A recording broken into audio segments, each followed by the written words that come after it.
ჩვენ განათლების რეფორმაზე ვსაუბრობთ. არა, უკაცრავად, ბოდიშს ვიხდი, ცხადია, რა საკვირველია, კი ბოდიშებთ. ჩვენ განათლების მკვლელობაზე ვსაუბრობთ. დეფორმად წოდებულზე და მე უფრო კვეთრი ვარ, უფრო მძაფრი ვარ. უფრო ღიად და პირდაპირ ვაფასებ იმას, რასაც ჩადის დე-ფაქტო ხელისუფლება. ჩვენ ვსაუბრობთ ამ თემებზე. ჩვენ ვსაუბრობთ ჩვენში, ამ ქვეყანაში მიმდინარე პროცესებზე. ბიძინა ივანიშვილმა რა მნიშვნელობა აქვს, რა მიზეზით განიზრახა, რომ საქართველო აღარ იყოს საქართველო, რომ საქართველოს ერქვას გრუზია, რომ საქართველო ისე მოიღლიავოს რუსეთმა გარკვეული პერიოდის შემდეგ და უკვე მოიღლიავებულიც ხავს, რომ ჩვენ გარკვეული პერიოდის ამ სიტყვას გავიმეორებ თქვენის ნებართვით, მოკლედ წლების შემდეგ ვერც დავუბრუნდეთ თავისუფლებას, თავისუფლების მდგომარეობას, დამოუკიდებლობას, სახელმწიფოებრიობას, ანუ აქ აღარ იყოს ის რაოდენობა მოქალაქეებისა, რომლებიც იბრძოლებენ, სწორედაც რომ დამოუკიდებელი საქართველოსთვის და რომც იყოს 20-30-40 წლის შემდეგ სოფლიოში სულ სხვა, კი ბოდიშებთ ამ სიტყვისთვის ტრენდები იქნება, ხელოვნური ინტელექტი, AI, ისე იქნება განვითარებული მომავალში. სხვა მაღალ ტექნოლოგიური მიღწევები ისე იქნება სრულყოფილი და განვითარებული, რომ ვიღას ეცლება იმისთვის, რომელ გაეროს, რომელ ქვეყანას, რომელ საზოგადოებას, რომელ სივრცეს, რომელ ორგანიზაციას, რომ იზრუნოს, იფიქროს ერთად გამორკვევაზე, როგორც ასეთზე. ბიძინა ივანიშვილი მარტო აწმყოს კი არ კლავს. ბიძინა ივანიშვილი კლავს მთლიანად ქვეყანას და ამ ქვეყნის მომავალს, ამ საზოგადოებაში, ამ ქვეყანაში უხეშად 20 წლის შემდეგ იქნება ბევრი პენსიონერი და ბევრი უსაქმური. ამ საზოგადოებას, რომელიც დარჩენილი იქნება ჩვენს სივრცეში, ამ ჩვენს ტერიტორიაზე, ასე ვიტყვით, რომ ხო მართლა ვერ გადაიტანენ ამ ტერიტორიას, დემოგრაფიული კატასტროფა იქნება. არ მინდა მაინც და მაინც ქსენოფობიურობაში რომ არ ჩავამერთვას, იქნება ძალიან ბევრი რუსულენოვანი მოქალაქე, ეს იქნება Россия, российская земля, русский мир. ეს იქნება და ქსენოფობიაში არ მინდა ჩავამერთვას რა საკვირველია, სხვა ქვეყნების, მაგალითად, არაბული ქვეყნების, მაგალითად, ახლო აღმოსავლეთის ქვეყნების და სხვა იმ ქვეყნების ფეხსალაგი, ასე უნდა ვთქვა თქვენის ნებართვით, რომლებიც დღესაც შემოსულნი არიან, მაგრამ დღეს არიან უმცირეს რაოდენობაში იმასთან შედარებით, რაც მოხდება გარკვეული პერიოდის შემდეგ ამ პოლიტიკის შედეგად. ამას ვერ ხვდება ბევრი ამ საზოგადოებაში. აკი ამიტომაც ახლა დედაქალაქის ცენტრში, რუსთაველის გამზირზე, მარშებში მონაწილეობს ბევრი განაარა, მაგრამ საბოლოო ჯამში მაინც ცოტა მოქალაქე. ჩემი ვიდეობლოგი სხვა თემას ეხება და სხვა უმნიშვნელოვანეს მსოფლიო საკითხებზე უნდა ვილაპარაკო, უბრალოდ ეს წანამძღვარი, ეს ბექგრაუნდიც არა, ეს შესავალი მჭირდება იმისთვის, რომ ავხსნა იქ მსოფლიოში რა ხდება და რა ხდება ამასობაში, ჩვენთან ამასობაში ხდება პირდაპირი მნიშვნელობით, კი არ ვაჭარბებ. პირდაპირი მნიშვნელობით კვერცხი უნდა გაიაფრდეს 3%-ით თუ 5% საცალო ღირებულება, ახლა როგორც 50 თეთრი. უნდა გაიაფრდეს თუ არა 5%-ით. 5% იცით რამდენია? 5% არის 2.5 თეთრი. ანუ 47.5 თეთრი უნდა იყოს თუ არა კვერცხი, 48 თეთრი უნდა იყოს თუ არა კვერცხი, თითო ცალი საბითუმო ფასი, თუ საცალო ფასი, თუ გნებავთ ასე ვიტყვი, ამ მნიშვნელობა აქვს პრინციპში. გას ვიტყვი, აგრეთვე ერთ უბანში უნდა იყოს თუ არა ერთი მარკეტი. ბაზარმა კი არ უნდა დაარეგულიროს, ორი ნაბიჯი იქნება მაგნიტი, სპარი, რომელიმე უბნის მაღაზია. არა, სახელმწიფომ უნდა დაარეგულიროს, სპარი იქნება თუ ნიკორა, სპარი იქნება თუ ორი ნაბიჯი, ამ უბანში შენ, იმ უბანში მე. ამავე ლოგიკით ჩვენ მივალთ და გარწმუნებთ რომ მივალთ. ერთი უბანი, ერთი სახაჭაპურე, ერთი უბანი, ერთი სკოლა, სახაჭაპურე, სალობიე, რა ვიცი, რაღაცა რესტორანი, კაფე, იმიტომ რომ კონკურენცია უნდა მოსპონ ამათ და თავის მაფიოზებს უნდა ჩაუგდონ ხელში ხსენებული ერთი სახაჭაპურე თუ ერთი რესტორანი თავისებს ხას უსვამ, რომლებიც თავიდან ბოლომდე მათთან არიან თავნადურთნი. ამასობაში, ჩემო ძვირფასო მაყურებელო, სოფლიოში მიმდინარეობს პროცესები არნახული, სოფლიოში მიმდინარეობს პროცესები, რომლებიც ჩვენს მიღმა, ჩვენ ვართ უფრო ზუსტად ამ პროცესებს მიღმა. აი ეს ყველაფერი ნახეთ დაიწყო, არა, გაგრძელდა დავოსში. გაგრძელდა მშვიდობის საბჭოს ხდომაზე, გაგრძელდა და ხდებოდა მაგალითად რამშტაინზე, ევროკავშირის ლიდერების არაფორმალურ თუ ფორმალურ შეხვედრებზე და ასე შემდეგ, ნატოს შეხვედრებზე, ამერიკის შეერთებულ შტატებში შეხვედრებზე და ასე შემდეგ და ერთ-ერთი კვინტესენცია არის მიუნხენის ყოველწლიური უსაფრთხოების კონფერენცია, ძალიან საინტერესო კონფერენცია. ვინც ის იქნება ყველაზე საინტერესოს კი ბოლო თქვათ 20 წლის განმავლობაში, თუმცა 20 წლის განმავლობაში რა არ მომხდარა, დაახლოებით 20 წლის წინ, 19 წლის წინ ამ მიუნხენის კონფერენციაზე გამოეთრა პუტინი, რომელმაც პრინციპში დოქტრინალური მესიჯები გააცნო დამსწრე აუდიტორიას შესაბამისად მსოფლიოს სწორედ მიუნხენის კონფერენციაზე 2007 წლის თებერვალში პუტინმა თქვა ისტორიული სიტყვა, მან ბრძანა, რომ მე-20 საუკუნის ყველაზე დიდი გეოპოლიტიკური კატასტროფა იყო საბჭოთა კავშირის დანგრევა, კოლაფსი და ამით ერთგვარად მიანიშნა და მე დააზუსტებს შლეგი ლიდერი პუტინი, მე დააზუსტებს, რომ ამით მიანიშნა, რომ მე მივდივარ პრინციპში სხვა სახელწოდების, მაგრამ საბჭოთა კავშირის მსგავსი ქვეყნის შესაძლოა, არა კომუნისტურის მაინც და მაინც, მაგრამ საბჭოთა კავშირის ერთიანი ქვეყნის აღდგენაზე და ამის შედეგი იყო 2008, ამის გამოძახილი იყო 2008, ამის გამოძახილი იყო 2014 ყირიმი, ამის გამოძახილია თუ შედეგია 2022 წელი. მთელი მსოფლიო ახლა არის უკრაინის გვერდით, იმიტომ და აქ ტრამპი უნდა შევაქო, იმიტომ რომ ტრამპმა ბრძანა ევროპამ საკუთარ თავს უნდა მიხედოს. იმიტომ კი არა, რომ შეერთებულ შტატებს არ აქვს ევროპის პატრონობის უნარი, შესაძლებლობები, რესურსები, ჯერ ერთი არ აქვს ასე ყველაფერი რომ გადაისროლოს ევროპისაკენ, რომელიც არის ეგზისტენციური პრობლემების წინაშე. არამედ იმიტომ რომ ყური როგორც ასეთი, მოვიკიდე მარცხენა ყურზე ხელი გამოიბერტყოს ევროპამ და ახლა ყოველმე ვუტრირებ, მაგრამ ჩაიში რამდენ გრამ რძეს ჩააცხავს გერმანელი, იმაზე რომ იყო ორიენტირებული მერკელის, განსაკუთრებით მერკელის პერიოდში, დაფიქრდეს იმაზე, რომ მეორე ხარისხოვანია ჩაიში რძის თუ ყავაში რძის ოდენობა. დაფიქრდეს იმაზე, რომ უფრო მნიშვნელოვანია, რომ გქონდეს მეტი იარაღი, იმიტომ რომ ის რუსეთი და ის ჩინეთი მოდიან, გინდა არ გინდა, ეგუები ამას თუ არ ეგუები.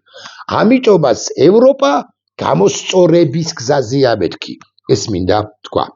პარალელურად რასაკვირველია, უშუალოდ ჩვენს რეგიონში მიმდინარეობს კიდევ უფრო ან არანაკლებ საინტერესო პროცესები. ხო, კარგად ხსნი. დამაჯერებლად კი ხსნით.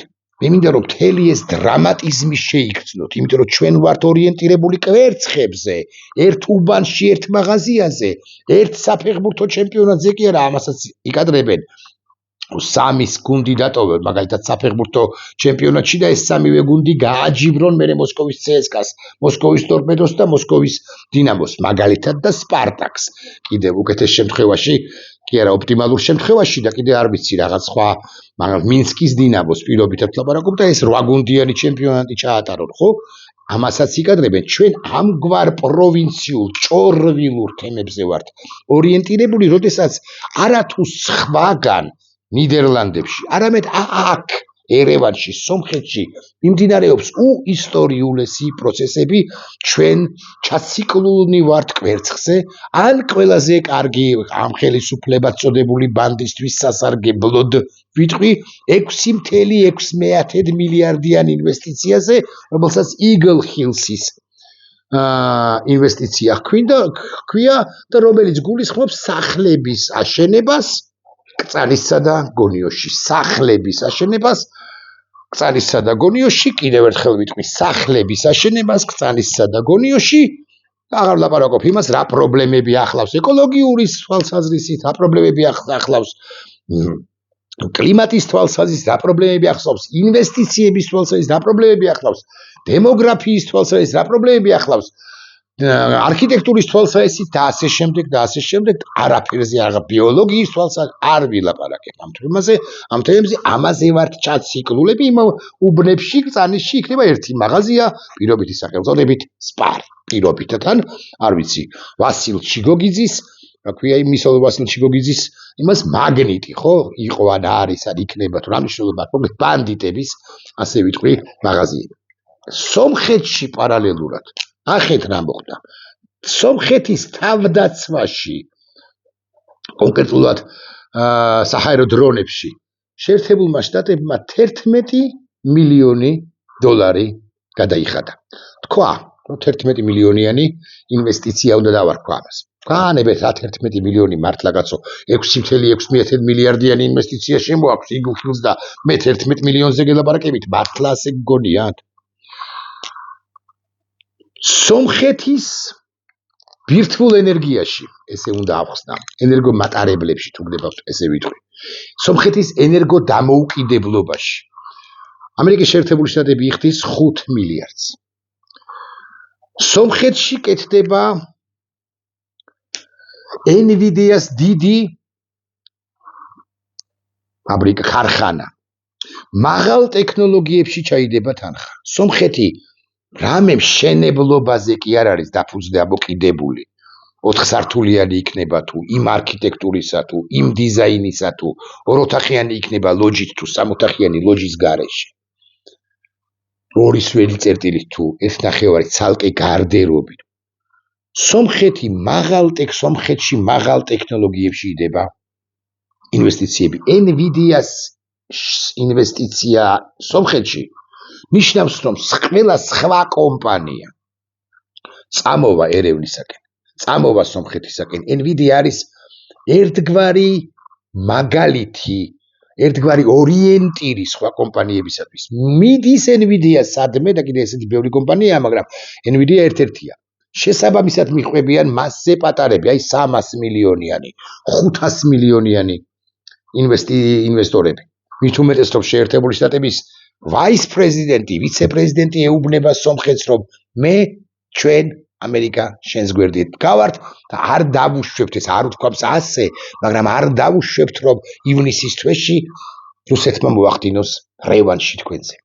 დავუბრუნდეთ მიუნხენის კონფერენციას.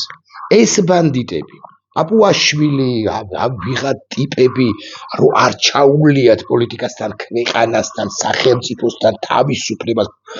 მე ესე დეტალურად და ღეჭილად გიხსნით, რომ არა მარტო გონებით თქვენით ნათელით, არამედ გულით თქვენით ნათელით, გაიგოთ, ემოცია მინდა გადმოგცეთ ყველაფერთან ერთად.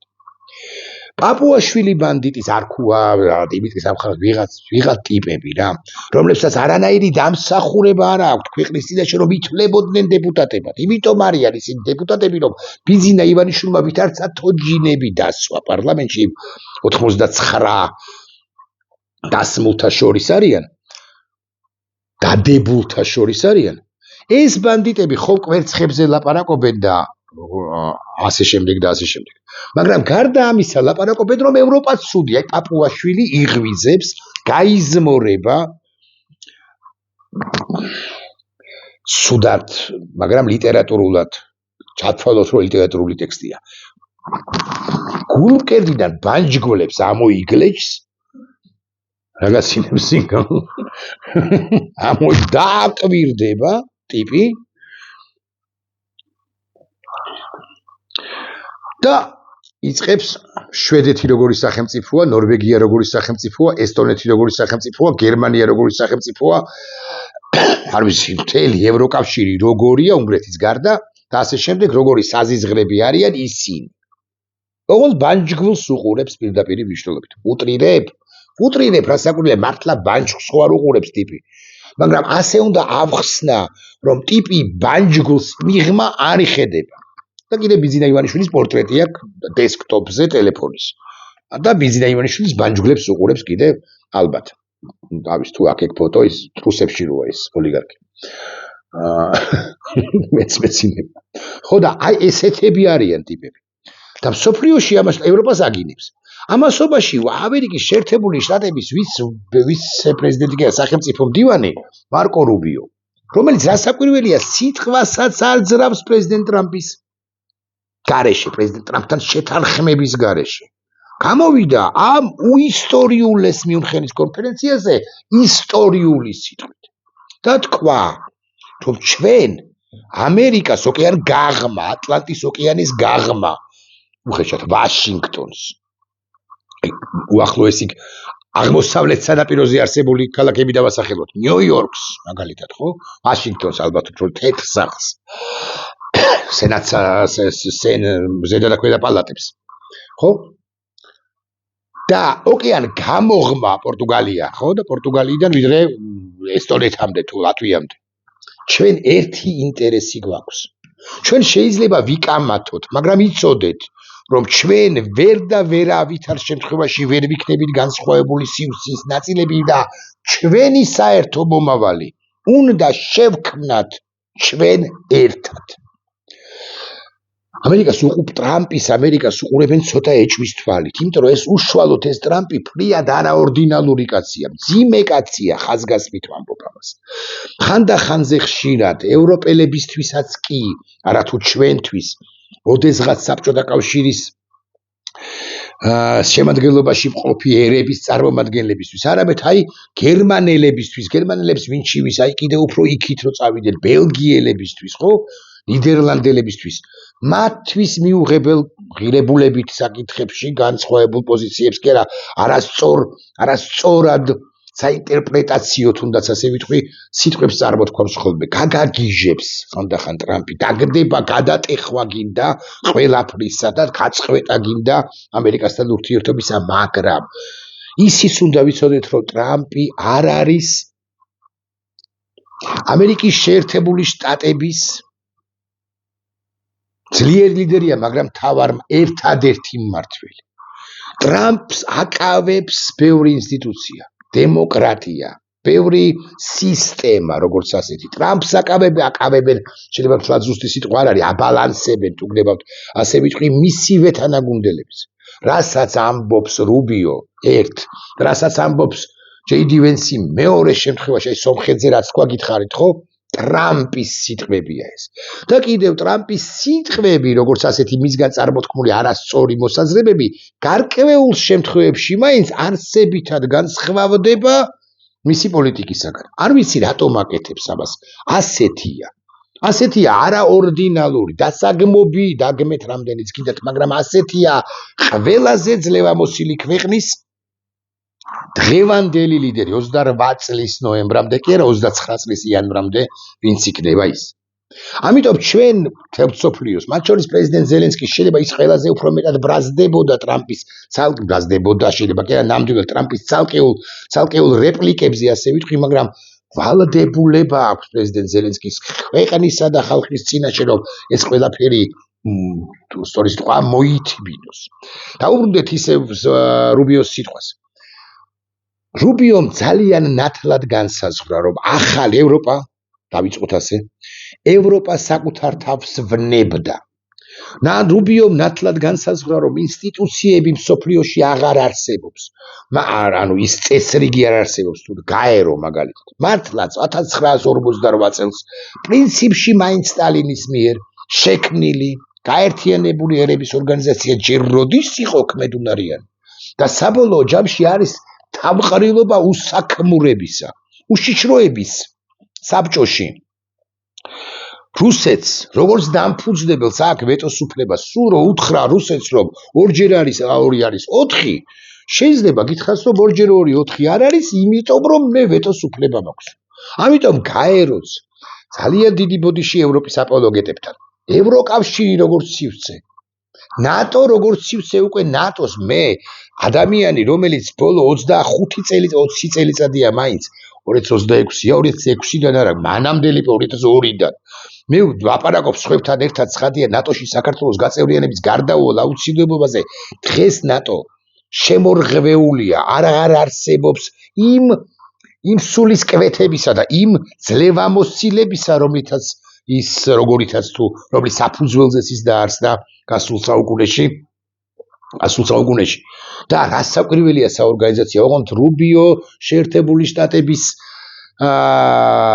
ადმინისტრაციის ხელმძღვანელობის სახელით ამბობს, რომ ძველ ინსტიტუტებს კი არ დავანგრებთ, უბრალოდ ავაშენოთ მართლა შევქმნათ ძლიერი სახელმწიფოებიო და სადახარ ამ დროს შენ ხარ კვერცხების მიერ ბოდიში ქართული ოცნების ამომრჩევლებთან, რომლებიც ახლა მომახტებიან და კომენტარზე დაწერენ, რომ ასე შეურაცხყოფ მე მათ ლიდერებს თუ მათი პარტიის ლიდერებს კვერცხების მიერ შემუშავებულ კვერცხულ თუ კვერცხების პოლიტიკაში ვართ თუ ამბავში ვართ.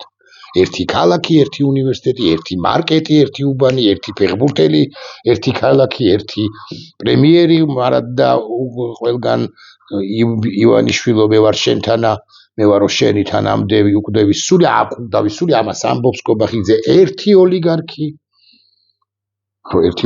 ერთი მდიდარი თუ გდებავთ ასე ვიტყვი, ერთი მხატვარი, ერთი მუსიკალური ცენტრი, უშიკიშვილმა არ უნდა ასწავლოს, იქ უნდა ასწავლოს სხვა გვარებს არ დავასაკლებ, განაც ცუდად მღერის ვინმე. უარესად, უკეთესად ამაზე არ ვიკამათებ, მე რა უფლება მაქვს, მაგრამ ერთი უნდა იყოს. სხვამ, ვისაც ოდნავ მაინც ჩაუვლი არა თუ რუსთაველის გამზირზე, არამედ მელიქიშვილზე, მაშინ როცა რუსთაველის გამზირზე იყვნენ დემონსტრანტები, იმან არც უნდა ასწავლოს, თუმცა უშიკიშვილს რუსთაველზეც ჩაუვლია კი არა ყოფილა და სულ იქ არის მეთქი, როცა საქართველოშია ვიტყვი ასე. ყველაფერი უნდა იყოს ერთნაირი, ერთფეროვანი და ყველაფერს უნდა კონდეს დადებული, არ ვიცი რა ფერია. საქართველოს მთები რა ფერია იცით? გალაქტიონი ამბობს, გინახავთ ფერი დაბინდულ ქლიას, მეორეჯერ ვახსენებ თუ არ ვწდები. ამბოლო ვიდეობლოგებში ეს ჩემი სამშობლო მთებია, ცოტა გავასაზიზღროთ ჩემი ლიტერატურული ტექსტი. ბოდიშს ვიხდი ამ სიტყვისთვის. გინახავთ ბანჯგული რა ფერია, პაპუაშვილის ფერია. აი ესეთი ერთფერა, საზიზღარ ფერიანი, ანუ ბიზინას ფერა, ბიზინასნაირი უნდა იყოს, რომელშიც ეს ბიზინა ამბობს შემდეგ ჯადოს სიტყვებს. მე აღმოვიცარი თუ შევიცარი თუ ამოვიცარი ადამიანის ბუნების თუ არ ვთქვი ესეა, ხო ინგა ბუნების საიდუმლო როგორია თუ რაღაც კოდი თუ რაღაც მსგავსი. ეს ის ბიზინაა, წინა ბლოგშიც ვთქვი, რომელიც საკუთარ უნივერსიტეტში ასწავლის ბოდიში და თქუმამას ეგუებით, როგორ ეგუებით, კარგად არ მესმის, ასწავლის უცხო პლანეტელებთან ასტროლინგვისტიკა ქვია. არ მინდა შემეშალოს უცხო პლანეტელებთან ურთიერთობის ხელოვნებას გიჟების მიერ და ესეთი უნდა იყოს ყველა.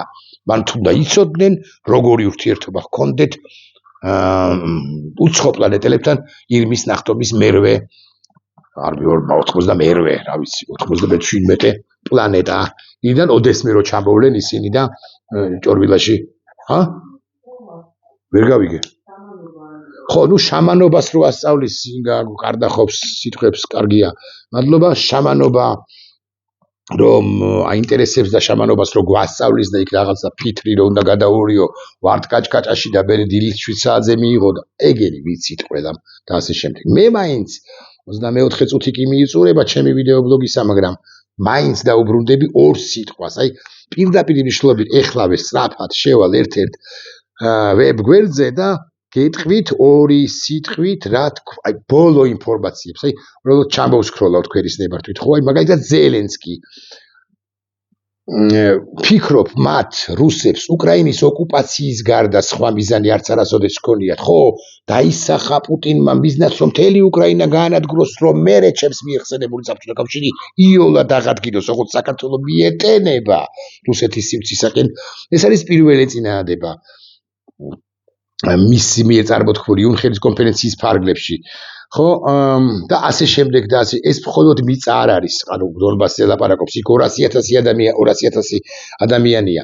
ასობით ათასი ადამიანია იქ დახოცილი, განსაკუთრებით დონბასში და ვერ მიატოვებ თუ ხარ პატრიოტი, მკვდრებსაც კი ვერ მიატოვებ თუ ხარ პატრიოტი და ასე შემდეგ. ეხლა თქვენი ნებართვით პედრო სანჩეს ესპანეთის პრემიერ-მინისტრის სიტყვას არ გაგაცნობთ, მინდა რომ სწრაფად ჩამოვსკროლო არა თუ პედრო სანჩეს, არამედ რადოსლავ სიკორსკის ანუ საგარეო საქმეთა მინისტრია ის და მაგარი კაცია სხვათა შორის პროვინცისა ამასაც არ გაგაცნობთ, იმიტომ რომ ქვემოთ კიდევ უფრო საინტერესოა მაგალითად ბორის პისტორიუსი ამბობს გერმანიის თავდაცვის მინისტრია აი პირველივე თქვი მეორე აბზაცში შევხედავთ უგდებავთ ჩრდილოეთით რუსეთი და ჩინეთი ემზადებიან არქტიკაში სამხედრო და ეკონომიკური ძალაუფლების პროექციებისათვის ამას არ ამბობდა ტრამპი სწორედ ვაგინოთ ტრამპს არაორდინალური უწოდოთ მაგრამ ახლა რომ და სწორია რასაც ამბობს მაგრამ ტრამპი რომ ამბობდა ამ ერთი თვის წინ არც კი ამ თემაზე ამაზე რომ ლაპარაკობდა ესეც ხომ ფაქტია ახლა გავცდეთ კალიფორნიის გუბერნატორი რაში გაინტერესებთ და ჩამოვსკროლოთ ზელენსკი ილხარ ალიევს ეს იგი ამ რეგიონის წარმომადგენელია ხო და ძალიან მაგარი ლიდერია მიუნხენის კონფერენციის ფარგლებში შეხვდა აზერბაიჯანის პრეზიდენტმა განაცხადა რომ რუსეთმა მიზანმიმართულად დაარტყა კიევში მისი ქვეყნის საელჩოს მისი თქმით შენობა სამჯერ მოხდა და რატომ აკეთებს იმიტომ რომ არიოს აზერბაიჯანთან ურთიერთობების შეგნებულად ამიტომ აკეთებს პუტინის ბრძანების გარეშე აზერბაიჯანის საელჩოს კიევში ვინ გაბედავდა რომ დაერტყა და აი ილხამ ალიევის თვითკმარის სახელმწიფოს აი ხო ჩვენ ვამბობთ და სწორედ ვამბობთ რომ უკრაინა ვერ გადაყლაპა აზერბაიჯანს რომ დაარტყას სახელმწიფო ოპერაცია როგორ უნდა ისყოს კარგად არ მესმის იმიტომ რომ საბოლოო ჯამში ესაზღვრება განა არა აზერბაიჯანი რუსეთს მაგრამ ეს არის დაღესტნის მიმართულება და იქ არ არის ცალსახად პრორუსული საზოგადო მოსახლეობა რომ ვიცოდეთ მაგრამ თეორიულად რაღაცა საჰაერო იერიშები ან საზღვაო იერიშები რომ მიიტანოს კასპიის ზღვა იგულისხმება აზერბაიჯანს უფრო ვერ მოინელებს ეს დამპალი პუტინი ან დამპალ სახელმწიფოს აღარ ვიტყვი თქვენის ნებართვით თუმცა ასე კი მიმაჩნია ახლა ხო ძალიან მნიშვნელოვანია ზელენსკის შეხვედრა პაველთან ანუ ჩეხეთის ლიდერთან ჩეხეთი სამწუხაროდ მოდი ასე ვიტყვი არ არის მათ შორის იმის გამო რომ პაველსა და პრემიერ-მინისტრს შორის არის განსხვავებები ცალკეულ მნიშვნელოვან საკითხებთან დაკავშირებით არ არის ერთიანი პოზიციით მოქმედი სახელმწიფო თუმცა ეს სამხედრო კაცი ჩემი მოსაზრებით მაინც ადეკვატური ან არის კიდეც და უფრო მეტად იქნება არ მინდა 30 წუთს გავცდეს ხო პუტინს მთელი დონბასის სურს რათა ეს მიღწევა გამარჯვებად რუსებს მიყიდოს ჩვენი რეგიონებიდან ჯარებს არასოდეს გამოვიყვანთ იქ 200,000 უკრაინელი ცხოვრობს ეს პრინციპში წავიკითხე ესეც ზელენსკის სიტყვებია უკრაინამ ამერიკის შეერთებული შტატებისაგან მიიღო წინააღმდება უსაფრთხოების 15 წლიანი გარანტიების შესახებ თუმცა უკრაინას 30 ან 50 წელი სურს ესეც ზელენსკის სიტყვებია სწრაფად ჩავიაროთ ხო აქ უკვე არის უნგრეთის ოპოზიციის ლიდერი მადიარი ეს ძალიან საინტერესო ამბავია მე ყურადღებას რომ არ მიაქცევ თითქოს მაგრამ მადიარი უსაფრთხოების კონფერენციის ფარგლებში ხვდება დონალდ ტუსკს როგორმე უნდა დასრულდეს ტროვასცხენი ორბანის მმართველობა უნგრეთში რომ კიდევ უფრო ერთიანი იყოს არა ევროკავშირი რომელიც მორღვეულია რასაკვირველია მაგრამ ის კონგლომერატი რომელიც შერჩენილი იქნება დასუსტებული საინტერესო ეს დიალოგი გამართულა როდესაც უნგრეთის მომავალ საგარეო საქმეთა მინისტრს ანიტა ორბანს წარადგენდა მადიარმა დააზუსტა გვარი უბრალოდ დამთხევაა ანუ ორბანია და ტროუსკმა უპასუხა მე საერთოდ დონალდი მქვიაო იუმორის გზნობა როცა გაქვს სათანადო შენ ადეკვატური პოლიტიკოსი აი ვის არა აქვს იუმორის გზნობა მაგალითად პუტინს არა აქვს ყობახიძეს არა აქვს იუმორის გზნობა მთელი პასუხისმგებლობა ივანიშვილის იუმორის გზნობა არის მისი მაქსიმუმი ამას გვასწავლის რომელიღაც ეტაპზე მის ტექნოლოგიურ უნივერსიტეტში მოვალ სტუდენტებს შედიქალო ბუტკაში ანეკდოტები ვისწავლოთ ანეკდოტები ამასაც იტყვის არ მინდა რომ 30 წუთს გავცდები მაგრამ გავცდები როგორც ჩანს და უნდა მომიტევოთ მე მინდა ჩავიდე კარგით ეს სწრაფად გავიაროთ და ჩავიდეს სწორედ ეს არის ძალიან მაგარი სიტყვა ფეხლევის სიტყვა მე დაბეჯითებით გირჩევთ რომ წაიკითხოთ აი მართლა დაგუგლეთ და მიხვდით და ჩახვდით და როგორღაც მიხვდით ხო აი მეორე სიტყვა რომ კვერცხების თემას უნდა გავცდეთ და თუ კვერცხების თემას არ გავცდით ჩვენ როგორც სახე როგორც საზოგადოება ჩვენ ვიქნებით იმ ჭორვილისტანში თუ აბასთუმნის უღრანების ბინადრის მიერ შექმნილ რაღაცაში ხო რაც მან მოგვახვია თავს რომ ვიცოდეს სტარმერის სიტყვა ძალიან მაგარია ჩინეთის საგარეო მინისტრის სიტყვა თემაზე ევროპასთან ურთიერთობები ამასაც დაბეჯითებით გირჩევთ ზელენსკის სიტყვა და ოვაციები რომლითაც დახვდნენ ზელენსკის თუ შეხვდნენ ზელენსკის ესეც ძალიან მაგარია მე ჩავდივარ ზელენსკის ისევ სიტყვა ჩავდივარ რუბიომდე მარკ რუტეს ნატოს გენერალური მდივნის სიტყვა ძალიან მაგარია თუმცა მე მივაქციე ყოველდღიურად სტოლტენბერგის ესწრებოდა დარბაზში და რუტე ამბობს რომ თუ მოსკოვში არის დიქტატორი რომელიც ამისთვის მზად არის მაშინ საქმე გვაქვს პიროვნებასთან რომელიც მზად არის ამ ომში საკუთარი ხალხის ასეთი დიდი რაოდენობა უაზროდ შესწიროს ანუ პუტინზე ელაპარაკი ჩვენ კი სერიოზულად უნდა მივიღოთ რადგან ეს შეშლილი ადამიანის ქცევაა შეშლილი 3 არა მეტი რეალურად მაგრამ აი პოსტსაბჭოთა სივრცეში 3 და უფრო 2 ლიდერი ხავს პოსტსაბჭოთა სივრცეს ეს არის პუტინი და ეს არის ივანიშვილი ისევ ზელენსკის